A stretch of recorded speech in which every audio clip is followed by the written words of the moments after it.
together. It may be difficult sometimes, but difficulty is part of life. Like I told you last Wednesday, you find if you plant seeds, check out seeds, do the experiment yourself. Put a seed in a piece of, in maybe a container, put some soil and put a seed in it and put water. Come there every morning to check.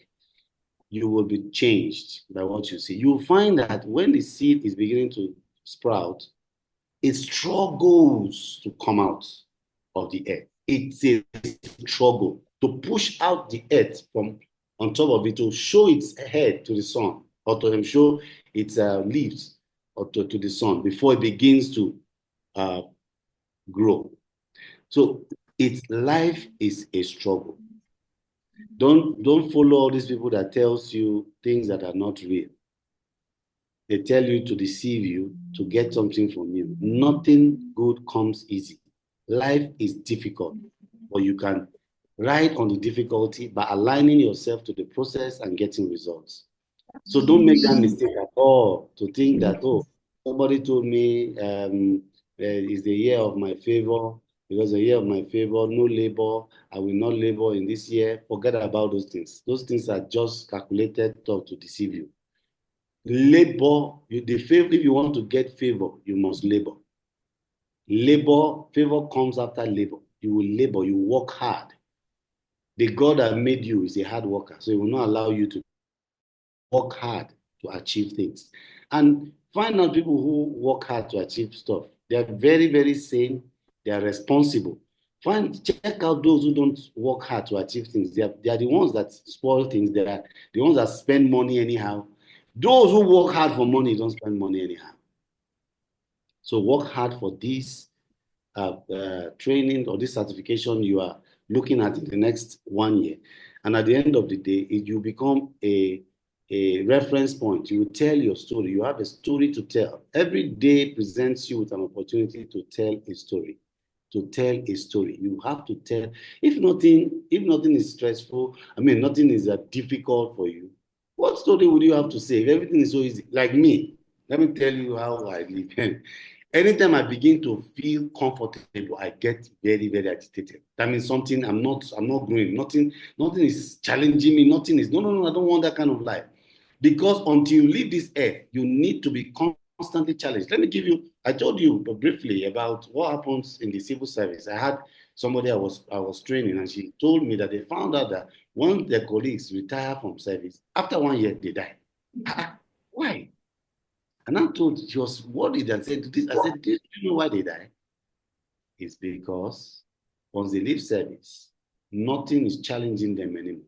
The human brain cannot stay without challenge. If you don't change it, it begins to die. And before you know, they are gone. So what do you need to do? While in service, create something that will challenge you. Create something that a work that challenges and taps into your energy and your talent. And when you're leaving service, active civil service, you can now go into that work that you have created and your life moves on. You see your skin will look good, your face will look good. Why? Because you are challenged each day. That stretch moves you and keeps you going. So it's important that every one of us will stretch ourselves. Stretch. If it's find children, watch children when they are born. Do you know how they grow? Watch them. You see them stretching. You stretch to grow. You stretch to grow. You have to stretch. Don't just be comfortable, relax. The comfort zone is a dangerous zone. Get out of the comfort zone. Do something that scares you and you find that you move forward. Don't join the Nigerian mentality that we are very risk averse. We are afraid of everything. Whatever people are doing that is adventurous, we run away from it. But you cannot. If I'm your father and you are not a son or a daughter who does adventurous things, I don't want those kind of children. I don't want just come here, just sitting down, everything yes, yes. Not you're not moving yourself to do things. No. Imagine God, you with all that He gave you in this world, the beauty of the world, the places to visit, the tourist attraction, the places you can go and have great adventure, things that will scare you. You didn't do anything, then you will now die. Then you will now come to this God and He will now ask you, also, all this life I gave you, what did you do with it? Then you just say, I tried, went to school, I had children, and I bought 2 cars, I have 3 houses. You know, say, is that all? So you didn't travel, you didn't do risky things, you were not adventurous, you did not. So that's all. The guy, like I wasted this this creation of mine. You need to be. God should be saying, yes, that's my son. That's my son. Yes, he's the one. He's climbing that tower now. That tower is climbing it. Yes, it's risky. He's scared, but he's climbing. He's going to do it. It improves him. So please, every one of us, stretch yourself. Stretch yourself from your comfort zone. Move out to say, oh, this thing takes so much time to get to the school. It's a long distance. Stretch yourself. If you say, oh, people go as far to be able to achieve what they want. Like I told somebody, if you want to achieve something, achieve it. There's an NCC staff I was training in swimming at one time. She needs to be at work at 8:30. So she was worried how to. I said, look, there's nothing to worry about. If you want to achieve, you can do it. She said, how? I said, we start training at 6:30. We finish at 7:30. You go have a shower. By 8, you have left the venue. By 9, by 8:30, you should be in your office because your office is 10 minutes away from here. And she took it. Today, she has achieved it. It wasn't easy. Of course, for me too, it's not easy. I leave my house as early as 5:30. 6 by 6:15, I'm there, ready for training. 6:30, training starts. I finish at 7:30. I move, go do my shower to dress up for work. I go to work. But you're achieving things. You're achieving your goals. While people are still sleeping, I'm up. While she is up, she has achieved. The other classmates have not, workers have not achieved because she has put in an exercise. She stretched herself. Remember I told you last Wednesday, start early. Start early. Anything you start early, you arrive early, you achieve early. Start early. Early. They say early to bed, early to rise. Now, it's everyone in the room now. So can we start? Yes. Okay. I want to share my screen. So give me permission to share my screen. Okay, let me do that. So everyone that is here, you're welcome. I thank you so much for this opportunity to speak to all of you. Thank you for joining. It's going to be a very interesting 2 hours. Before you know it's over. So just pay attention and let's interact. Let's communicate. If I ask questions, I want you to respond. I want it to be a very interactive class. I don't know all. There's so much that you know that I don't know. So if we share, we'll gain more from one another.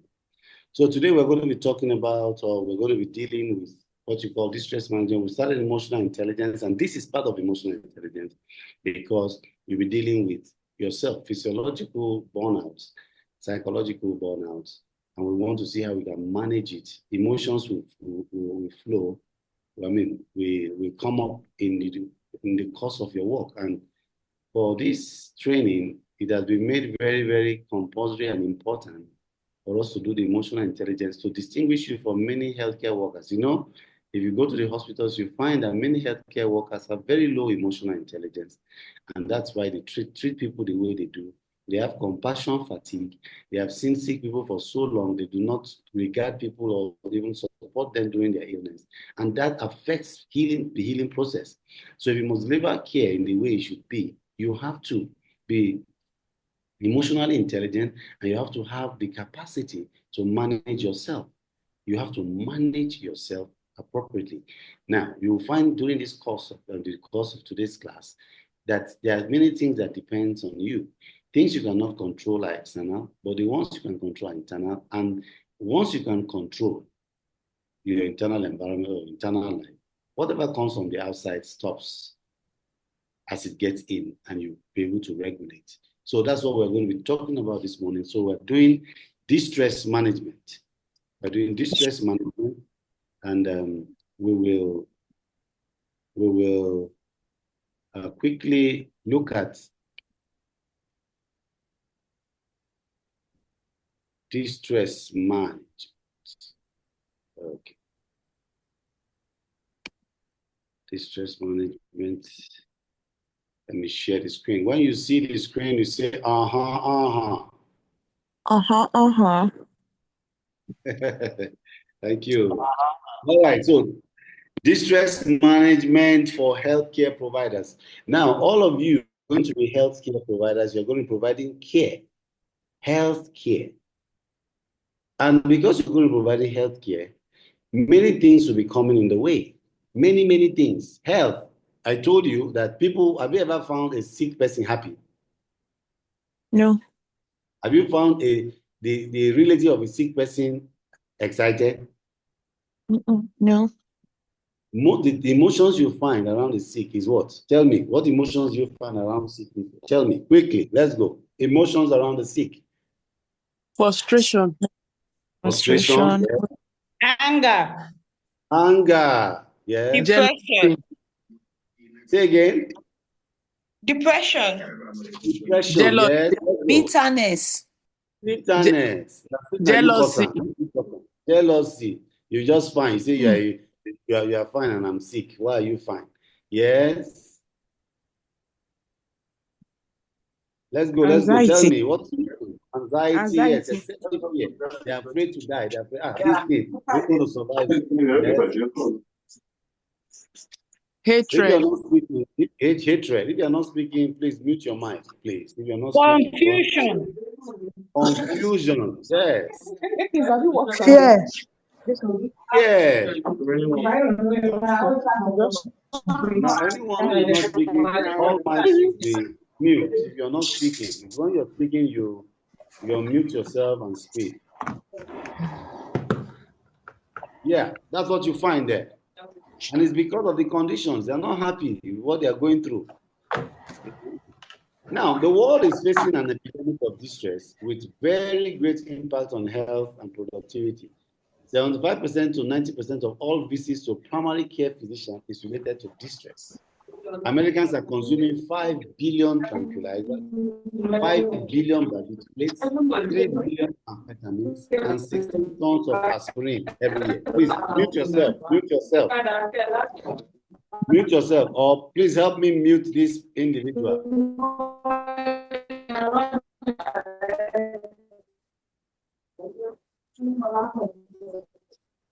You can mute them because you are the admin now, so you can always click on participants and mute all. Okay. Just click on participants and mute all when you don't want them to speak. All right. See, they are giving me power now. People should be careful. Power now. All right. So let's go on. So Americans are consuming all of this. You know, Nigeria, we don't have so many, we don't have data about what is going on, but I can tell you what is going on in drug use and misuse, and drug use, misuse and abuse is mind-boggling. People are on drugs, on alcohol. Now they say in Nigeria, they say we are religious, okay, not religious country, but we are very religious. But you find that, go and ask these people, these alcohol sellers, you find that they sell a lot, billions per annum. Who is drinking these things? These spirits are drinking it. In the north, they'll tell you cannot drink alcohol, they collect money from that. Who is drinking the alcohol there? These are issues from distress, stress coming. They are distressed. I will explain the differences in the two kinds of stress so that you will understand, so that we'll get to know what we are up against. Now, what is distress? Distress is a situation where the continuous pressures of life and living contributes to the development of disease and disabilities that leads to low quality of life and life expectancy. So when you are distressed, it's coming from how to cope with the issues of life, how to be able to manage yourself, and your inability to manage yourself appropriately leads to disabilities, and that will now ultimately lead to low quality of life and life expectancy. Now in Nigeria, the life expectancy is 46 years. 46 years because of the distress that we go through. And to complicate it is the distress that healthcare workers go through. Because once, I told you about monkey see, monkey hear, and monkey do. What you see, you become. So if you keep seeing 6 people, you'll find that you begin to have issues with your own self. You see every day you're seeing broken bones, broken bones, broken bones, broken bones. Something in your life may begin to break if you don't take a break yourself. If you don't have something that will, alleviate your distress that you're going through there. So distress continues. Excess release of stress hormones could lead to damage of cells, tissues, and organs. Yes. Excess release of stress hormones, cortisol. When you are stressed, cortisol is released. And once cortisol is released, what happens? These begin to affect you as an individual. And you find that the damages begin to happen to your cells, to your tissues, and to your organs. Eventually, you now be down with disease. Internalizing stress creates something of a steady drip, drip, drip of stress hormones in the person's tissues, including the brain. Now, that drip, drip, drip is tum, tum, that something is just dropping, tum, tum, tum, tum. Now, that drip, drip, drip will accumulate to cause problems for you. And it also leads to a lot of problems in the brain. You find very many healthcare providers have memory issues. Where is the memory issue coming from? It's coming from the fact that many of them, because of distress, stress hormones have accumulated, and they become sick. Many healthcare providers are also sick, but many times they deny it, some hide it, and eventually becomes very complicated, and they die. But they provide healthcare. Where is it coming from? It's the work. So in this course, we are training you in advance, giving you what we call immunization. Knowledge is immunization. Knowledge is immunization. Once we give you this immunization as knowledge here, what you now find is once you experience those antigens, the way we call them, you have already produced enough antibodies to fight them. You just like to waste someone's time. You've already found antibodies to fight the antigens coming, you can kill them. So knowledge is immunization. What is knowledge? Knowledge is immunization. Knowledge is immunization. You give immunization before the event takes place so that when it gets in or the organism gets in or the threat gets in, it can be challenged, destroyed, and the body remains in the same way it ought to be. So this is what we're talking about. Managing your... Now, there are major distressors in life. Number one is divorce. What is the latest divorce story we have now? Sorry, sir, to interrupt. So this Zoom link that we have would need us to take a break after every 40 minutes. So please take note. Okay, after 40 minutes, we come back. Yes, I'll prompt you. After 40 minutes, we'll come back. All right. Okay. So, divorce. What's the case? Whose case are we handling now in Nigeria? Two-Face and Annie. Two-Face and Annie, the celebrity divorce. Now, let me tell you, they are in serious distress. Both the Two-Face and the Annie. They are distressed. And social media, since they like to come to social media to talk, social media now is not allowing them to even have some peace. There's a major distress in somebody's life. And this distress, some people don't survive it.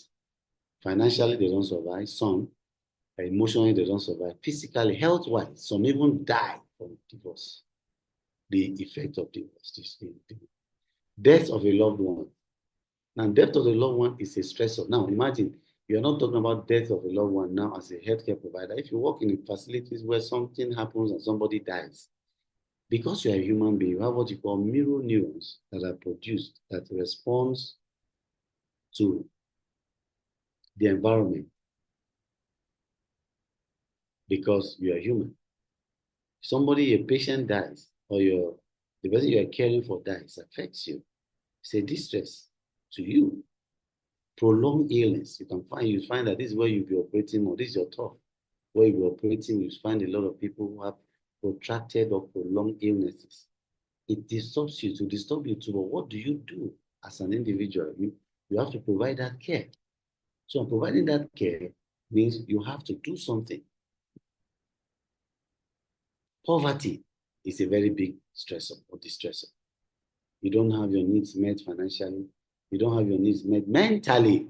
You can be mentally poor. It's a form of poverty. In fact, the mental poverty is more dangerous than the physical one, because you can be mentally poor and you have everything around you and you can do nothing with it.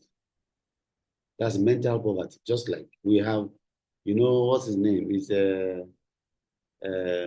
Bob Marley? Yeah. Emancipate yourself from mental slavery. None but ourselves can free our minds. Have no fear for atomic energy. And none of them is gonna change change the time now? You understand? Who sang that song?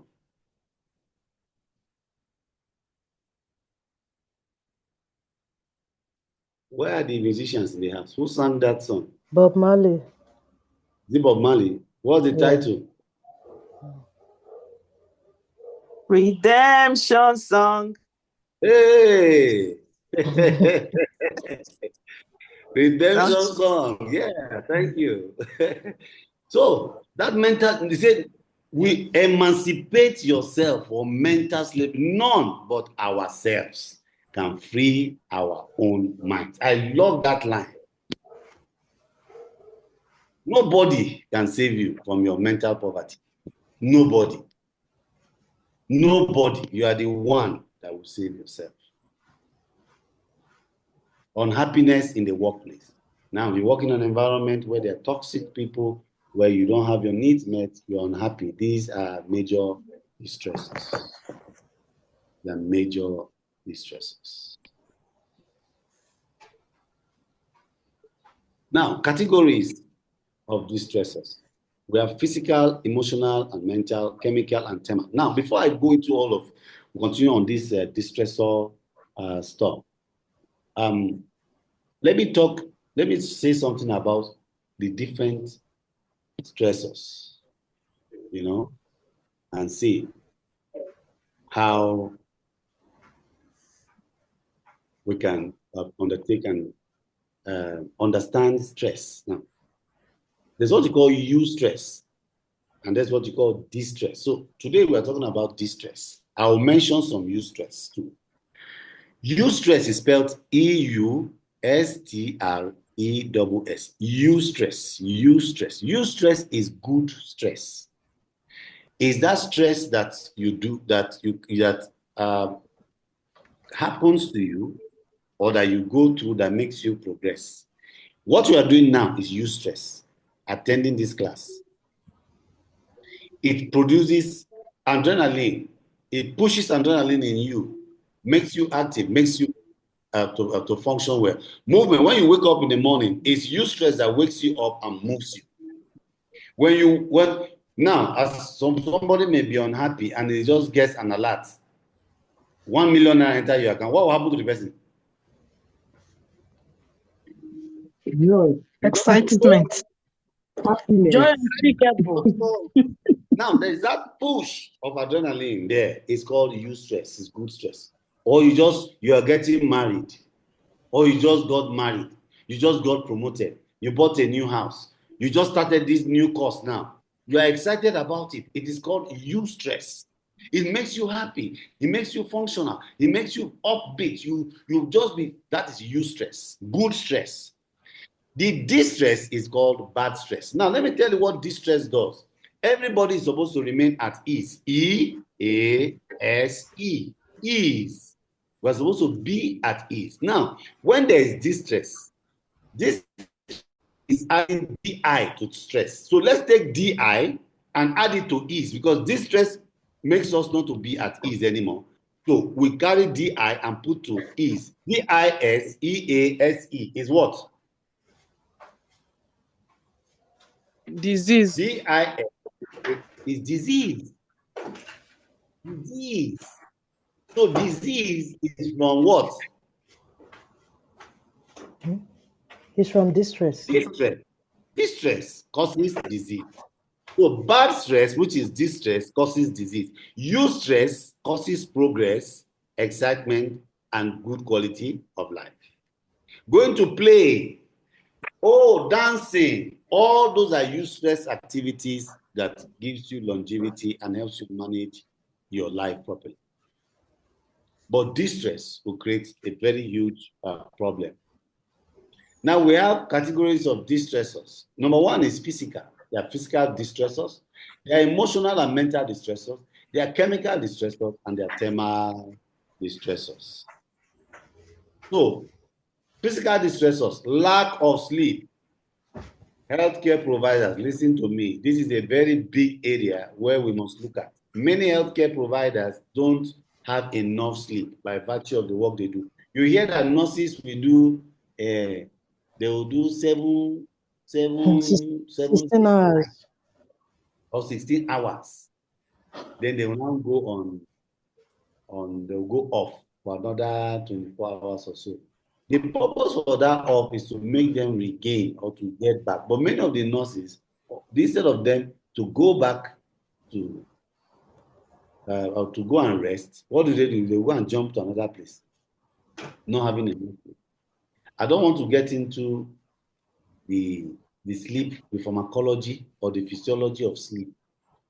It's another topic that we will create.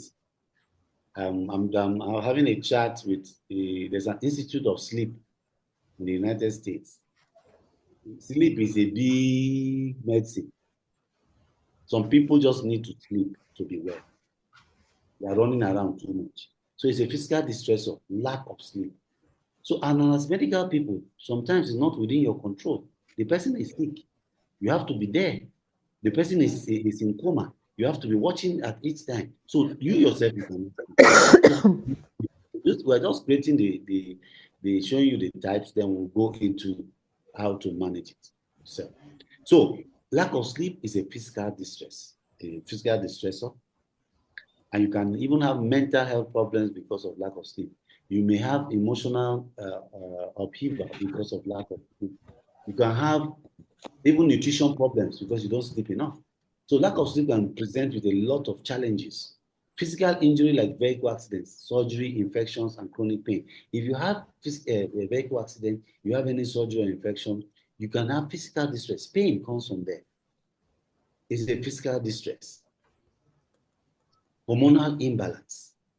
When your hormones are imbalanced, there will be a lot of issues that will happen.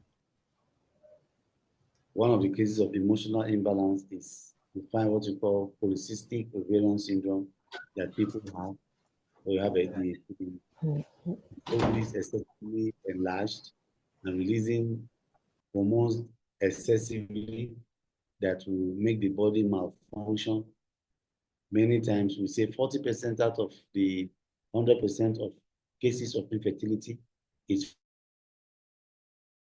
from hormonal imbalance PCOS caused by hormonal imbalance. So physical is a physical distressor. You can be distressed like that. And do you know that PCOS causes could lead to diabetes mellitus because there's an imbalance there. So these are things that we must look at. Inadequate nutrition. Inadequate nutrition. People are just eating food but no nutrition. Nutrition is from nutrients. Nutrient. If there's no nutrient in the food you are eating, you are not having nutrition. You're just eating chaff or eating something, putting something in your body. And we do not eat for competition. We eat for nutrition to provide nutrients. Nutrients to our body. Nutrients helps the functionality of the human body. Nutrients is what you need. Inadequate. Today we eat all kind of junk. As you are improving in your social class or financial status, instead of people to be eating right, eating fruits, vegetables, healthy proteins, and nice fish and all those proteins, what do you find them eating? They rush to the big, name the places people rush to when they have some money to go and show. Name them. Let me hear you. Name the place where people go to eat, they go and show off. Say, just make 5 million now. Make I take you out. What do they take you to? They go to Ice cream. lounge. Ice cream. They go Mr. to fast Biggs. food. Mr. Biggs, yes. Food. They go to lounge. The lounge. Domino pizza.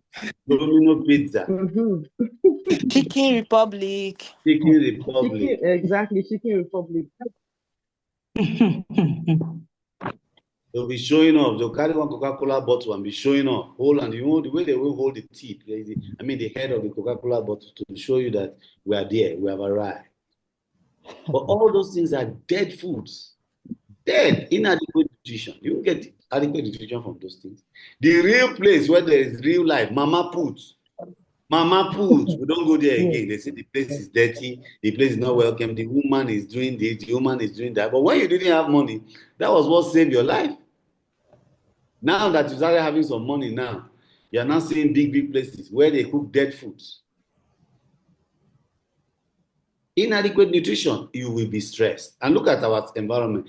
The diseases that we are now suffering, that were alien to us, is now rampant because we have imported foods that are not for our own consumption, or that they do not match us. We eat, they say there's one they call hot dog. How can somebody be eating dog? Not even dog, but it's hot. Hot dog. Hot dog. I remember when Reinhard Bonke came to Jaws, and he was speaking, and somebody was interpreting for him. Then he now said, you go to the fast food shop and you buy hot dog. Then the other man say, Zaka shiga wani inda ana said abin ka say zafin kere.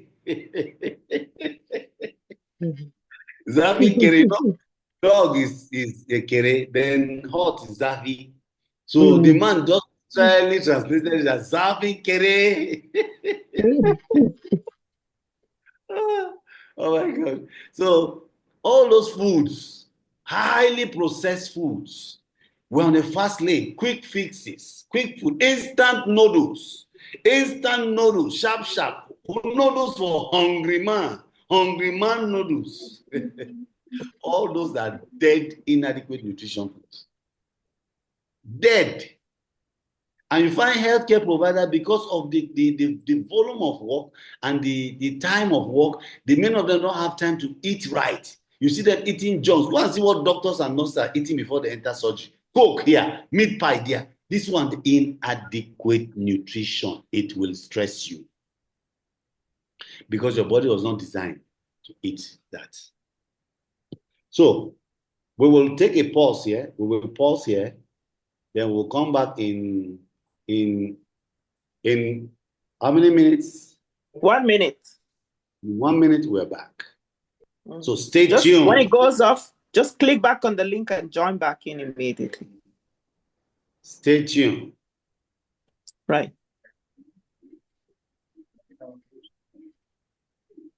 We want to see everybody back. I don't want to see less than the people that were here when we come back. No, we'll all be back. Okay, so it's recorded. I'll save and then I'll just click back on the link again. Yeah.